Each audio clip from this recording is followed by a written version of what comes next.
on with the spiritual analogies for the spiritual life, the journey with Jesus. We have the three stages. Remember the purgative, the illuminative, and the unitive. And so we're on the illuminative.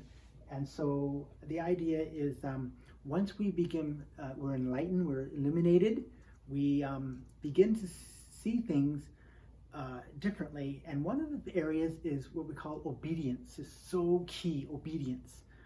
And so let me give you an analogy.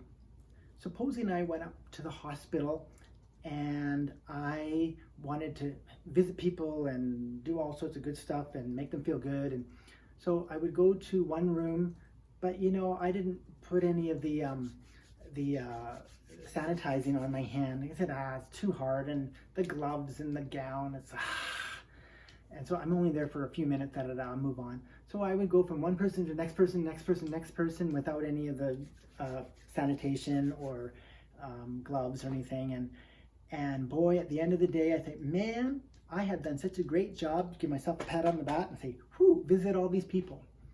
Little did I realize that because I didn't follow the instructions, every one of those people has a virus of some sort, and some of them are now, you know, going to the bathroom all over the place, and this and that, and this and this, and it's just a mess.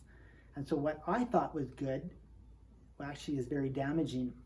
And so likewise, in the spiritual life, obedience is so key.